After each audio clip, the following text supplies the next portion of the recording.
Alright, listen up people, LD2K put out a tweet and it's time for me to give some feedback because it's gonna be an upcoming patch. Now a few days ago I dropped a video. Listen, it's pretty obvious, you know, based on what they did last year. Like when they dropped patch 6, they said, alright, we're done. It looked like they were gonna drop one more heavy patch and they're gonna be done, and then just gonna focus the rest of the time on 2K18. I wasn't certain, but now we are, because LD2K put out a tweet saying producers are looking at tons of community feedback for gameplay right now. They're analyzing it all for an upcoming patch. More info soon. So I'm gonna try to get my feedback before, of course, the patch drops, so they can make any changes, etc, etc, etc. This is what I feel like needs to be changed. Alright, if you had something to add, leave it in the comment section, or don't. It doesn't matter. But before we do that, man, yo, do I have a fucking surprise for you guys. I came across this video, and I don't know how I haven't seen it up until like a couple weeks ago, but I was like, yo, I have to show this to people. Listen, man, shouts to Ronnie2K for dropping the fucking cringiest channel trailer of all time. You might not believe me, right? Let's watch this shit. It's only 43 seconds, but believe me, you will get so much enjoyment out of these 43 seconds before we actually talk about some shit. And let's... hold up, let me full screen this.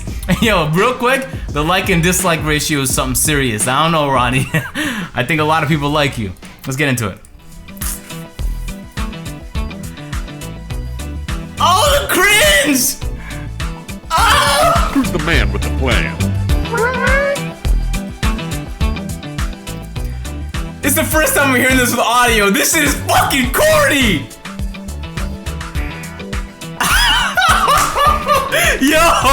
Yo, stop! How much more is left? This is fucking amazing. Oh my god! Why did you think that was a good idea, Ronnie? Who the fuck told you that that shit would be a good idea? I told y'all you would enjoy it, man. That shit was cringe. This needs to be on a cringe compilation somewhere. Let me get some still frames for you guys. Hold up. Beautiful. This is one of my thumbnails. Every time I make a video about 2K news, it's gonna be Ronnie thumbnail from somewhere on this fucking beautiful channel trailer. Alright, in the comment section, I wanna get it over under $500. How much do you think he paid those women to be there? I'm curious, cause you know damn well they didn't voluntarily choose to be there out of their own free will. There was some sort of incentive behind the scene, clearly. Like, why is this? Oh, okay, no, let's get into the actual shit. This, I can't do it no more. Man, I need a cooldown. Let me, hold up, pause. I need like a cooldown song. Hold on now. I can't just get into a video after that, man. I need something in between to buffer. The law for her to move them hips. If you ever seen it dirty, your mouth gon' drop. Worldwide fools probably tell you this all time. I like the way you do that right there, right there. Ah, man, yo, shouts to Spotify. This is 2000's greatest hits playlist. This is fucking amazing. All right, you gotta listen to a couple songs after you watch some shit like that. You know, cool down. You can't just go on doing regular stuff after watching something this fucking glorious. Alright, let's get into the actual part of the video now. There's some things, of course, I feel like should be changed. Now, I addressed, like, I might have put a point on it like a few videos ago. I want to fully address it. Brick wall is an issue. Now, as a sharpshooter who enjoys a Hall of Fame brick wall screen, it is fucking impossible to play defense against people spamming that shit. And it's not even like a pick and roll. Oh, it didn't work. Hold on, let's run it back. Another pick and roll. It's like set a screen. Nope, set another one right there. And you'll dodge like 5 screens before the 6th one hits you, and you finally can't fucking make up for it. It's crazy. Listen, I get 2K is not real life. I don't think I want it to be real life, but a little realism? God, how many more times do I have to fucking fall on the floor with bronze pick dodger, let alone the fucking lockdown defenders who have to, with Hall of Fame pick dodger, deal with this shit. Hall of Fame pick dodger needs to see a boost, like a serious boost. I haven't ever talked to a lockdown who was like, oh yeah, the main reason I chose the lockdown was because of Hall of Fame pick dodger. And considering how fucking huge of a role screens play in 2K, it's crazy no one's ever said that to me. It's just annoying to defend somebody spamming the fuck out of them. So just reduce it a little bit. Like, damn, like Bruiser is fine. I understand what the purpose of that is. You know, it does its job effectively at Hall of Fame. I don't think it's too strong. I don't think it's too weak. But brick wall, some of that shit where you're trying to dodge a screen and you're like, oh no, hold up, boom, and then you continue going. that shouldn't be happening, man. I dodged the shit and you just sucked me right into the screen. All right, this is probably the one that's gonna get me the most heated because playmakers abuse the fuck out of this shit. Really, every archetype does, not even just playmakers, but playmakers, because they have the Hall of Fame pick and roll maestro, is mid-ranges. Guys, explain this one to me. Why the fuck can anybody and everybody make mid-ranges? If you don't believe me, look at this footage here. I'm in my MyCourt, I'm playing All-Star difficulty. I'm holding the thing down all the way, the square button. I'm just shooting all the way, and shit is still fucking dropping. Now, you've seen me do this test in the past. You can even drop shit like that from the 3-point line, which goes to tell you that when you're taking shots, whether it's 3-point or mid-range, your shot release doesn't matter not nearly as much as I think it should. And on top of that, it clearly tells you that we're playing a game that's 100% dependent on sliders. If the sliders are up, then you're gonna make shots regardless of how good you are, and if they're down, you're gonna miss regardless of how good you are. And I think they need to find a fucking balance. If you take a look at the park sliders, you can even see the mid-ranges pushed all the way one way so people can make more middies. I get it that noobs hop on the game and they might not understand some shit. Don't you have 2KU to teach people about some shit like that? Because I don't think you should be dumbing the game down for people who can't release the ball. Or really, why can people with the 50 open shot 3 shoot 3? Like, this is shit that needs to be addressed. Like, I think there needs to be a balance, because it feels like some archetypes like the slasher are just fucking useless compared to point forwards who literally attack the hoop with crazy effectiveness. I understand the game launched and the shit wasn't balanced, and you guys are trying to balance stuff and you're trying to see what works, and this is just one big open beta. But at some point, can we achieve balance? Because it makes no sense that 6'10" point forwards are attacking the hoop with way more effectiveness than a 6'4" slasher. It just doesn't make sense. I feel bad for the slashers. Literally, playmakers are fucking amazing at moving shots. If you know what you're doing, you should literally be able to make all of them. You're green machines with the moving shots. Now playmakers are attacking the hoop like fucking crazy, and of course they have pick and roll maestro, so they're shooting like sharpshooters through contests.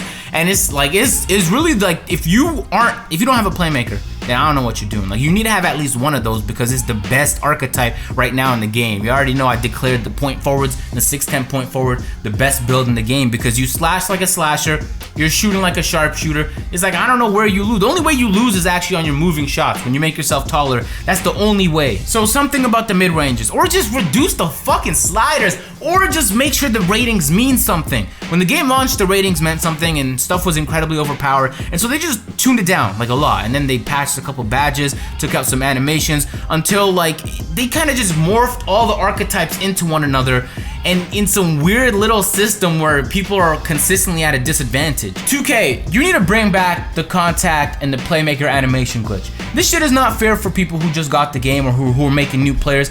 If someone's making a new stretch big, they can't get the playmaker animations. And so the stretch bigs that did the shit before it was patched already have the animations, and they have a huge advantage. That Elite 3 hop step shit that people be doing, like if you're a stretch big and you don't have that, it's a huge part of your game. All the best stretch bigs are doing that, and there's nothing you can do to get it since it was patched. Unless you're gonna take it away from everyone, which you're not gonna do, just make it available to everybody again, so the people that haven't done the glitch can just go ahead and do it if they want to. That's fair. And the most important thing to me, easily the most important thing, which previously I didn't think was possible, but you guys did it in one of your patches. You said improving the server.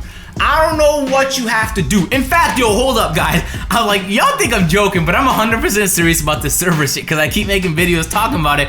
I actually tried to watch videos and do research about how servers work to just understand why on earth the park is so laggy and the Pro-Am isn't. And you know, there's theories out there, but I wanted to find out for myself. You know, I talked to a couple people who code here and there, and they gave me some input, and I was like, okay, this is the conclusion I came to. I watched this video. I'm gonna link it in the description if you guys want to watch it, because it was well made. And to be honest, I found a fucking amazing YouTuber watching the video, because they make amazing videos. Anyway, I'm gonna leave it linked if you want to watch it. But basically the premise was, the server has to keep everybody updated about everything that's going on. And so if the server doesn't keep you updated and you're delayed 0.5 seconds, you're at a massive disadvantage. And so the server's doing a lot of fucking shit, and then the whole, if you've been in the Call of Duty community, they've been crying for dedicated servers for the longest, because it's costly, but they say it's the best way to improve the servers, and some of the peer-to-peer shit where the host drops and all that. Luckily, we don't have to deal with that in 2K. But the reason Pro-Am isn't fucking laggy is what I came to the conclusion. I could be wrong. wrong, but based on the videos I've watched, is because you don't have to, there's not much to load. It's just you and there's a game and there's an audience, that's it. And then the conditions for the most part are almost always clean. When you're in the park playing a game, in the background of your game, there's hundreds of other people in nearby parks playing. You can see court 7 down there and court 5 over there, and so that's a lot more fucking shit for your game to handle. And so I came to a conclusion that because you're seeing other people and there's a lot more stuff the servers have to do on Park compared to Pro-Am, that's the reason that there's a bigger delay. So I was like, okay, that's understandable, but if there's a bigger delay, why was it that in November and early December, the conditions, like, you could tell there was more latency than in Pro-Am, but it was fine. Like, when it was peak conditions, like, it was actually low-key, it was fun as fuck. You were able to make dope jumpers because the latency was minimal. And then something changed when it was nearing December.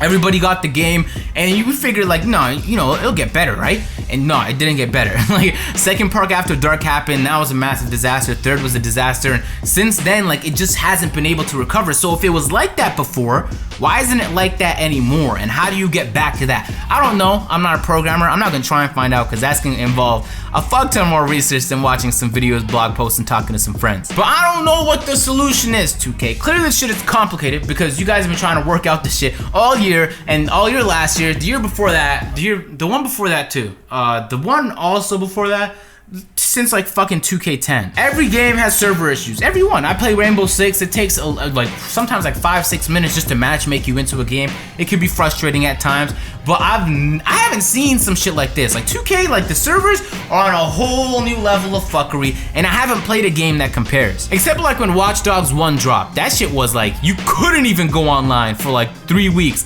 and every time you did, it would just boot you off. So Watch Dogs takes like probably the biggest L, I think so. But that's gonna be it, man. So I don't think I need a lot of changes. Like if the steals don't get hit, because I know Mike Wang, put a tweet out about that. I don't really care, to be honest. I prefer, sorry, I hit the webcam. I prefer if this shit was hit, but it's not gonna break the game. It's not like a change that I'm obsessing over something. I just fucking wake up at night like, did Mike Wang do it yet? Like, but this shit right here, can we do something with the sliders? I get, you're not trying to put people in a strict box anymore. Now point forwards are able to slash and shoot, but it's tough to find balance. It sucks for the people that already made a build, don't have money to buy VC, and aren't good enough to play on the high rollers and earn all that VC. And even if they are good enough, there's only one fucking day in the week where you can do it, and so they might have to wait a couple weeks just so they can get enough VC to have a new player because of the changes you made. So whatever changes you make is likely gonna make one archetype worse or one archetype better, but you gotta do something to fucking balance it. I feel like it's been all over the place this year. I have so many builds.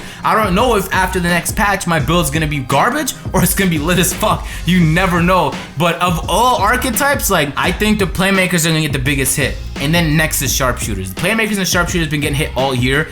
I think sharpshooters more so because damn near fucking every patch was hitting shooting, and now everybody could shoot. And so I'm shooting with my 50 open shot 3 slasher. And you're at that point, if you can't shoot from agent range, why the fuck do you have a sharpshooter? Anyway, I'm not gonna rinse and repeat. I'm gonna leave it at that. This is how I feel. I don't think playmakers should. Maybe they should actually. I know I have a 6'10" point forward, but low key, because it's the best archetype in the game, like, I think that's gonna be the one that gets hit probably. Something tells me that slashers are gonna be lit as fuck after this patch too. Athletic finishers I think are already really good. I fuck with athletic finishers, but slashers? So that 6-foot slasher video about to be fucking lit. I don't know, but that's just the way I feel. Anyway, if you guys enjoyed, drop a like. You can leave a comment, let me know how you feel, or don't. And make sure to subscribe, man. We're doing a massive giveaway on the channel, man. Of course, you already know, man, we're giving away free videos, man. So if y'all want to see some fucking videos, man, click the button. I'm gonna catch y'all later. I'm out. Peace.